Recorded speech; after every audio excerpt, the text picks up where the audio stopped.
শুভ দুপুর সবাইকে। আজকে দুপুরের আয়োজন ছিল চিতল মাছ। মাছটাকে তো আমি প্যাকেট থেকে বার করে এই পাত্রতে ঢেলে নিলাম। তারপরে দেখো মাছটা তো যথেষ্টই বড় ছিল, আর পিসগুলোও দেখো বেশ ভালো। মাছগুলোকে তো আমি প্রথমে ভালো করে ধুয়ে পরিষ্কার করে নেব। চলো মাছগুলোকে ধুয়ে পরিষ্কার করে নিই, সঙ্গে থাকো। তারপরে নুন হলুদ দিয়ে মেখে নিলাম মাছগুলো। 3 পিসই রান্না করব, বাকিটা রেখে দেব। এটা কাচকি মাছ, এটাকেও রেখে দেব।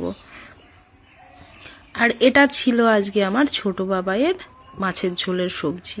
তারপরে তো কড়াই গরম হয়ে এলো, তেল ঢেলে দিলাম। তারপরে মাছগুলোকে আমি ভেজে নেব।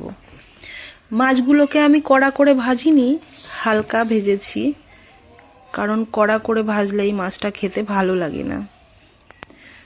তারপরে আমি মাছ ভাজা তেলের মধ্যে দিয়ে দিলাম কালো জিরে আর পেঁয়াজ কুচি। পেঁয়াজ কুচি দেওয়ার পরে পেঁয়াজটা লাল লাল হয়ে এলে আমি এতে ঢেলে দেব মশলা বাটা। মশলার মধ্যে জিরে, আদা, লঙ্কা, এই তো। আর তারপরে টমেটো বাটাও দিয়ে দিয়েছি। তারপরে দিলাম নুন হলুদ। তারপরে পোস্ত সর্ষে বেটে নেব।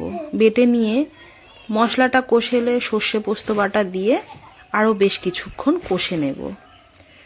কষে নেওয়ার পরে মশলা ধোয়ার যেই বাটিটা ছিল, মশলা ধুয়ে ওই বাটিটা দিয়ে জলটা দিয়ে দিলাম। তারপরে তো ঝোলটা ফুটেলে মাছগুলো ঢেলে দেব। তারপরে বেশ অনেকক্ষণ ঢেকে সেদ্ধ করে দেখো রেডি চিতলের তেল ঝাল। তারপরে তো একটা প্লেটের মধ্যে রেডি করে নিয়ে ওপর দিয়ে ধনেপাতা কুচি ছড়িয়ে এই যে পরিবেশন করলাম। বরমশাইয়ের তো একটু তাড়া ছিল, তাড়াহুড়ো করে খেতে দিয়ে দিলাম। তো বরমশাই খেয়ে আজকে বলবে কেমন হয়েছে। বরমশাই তো বলছে ক্যামেরার সামনে আমাকে এনো না এনো না।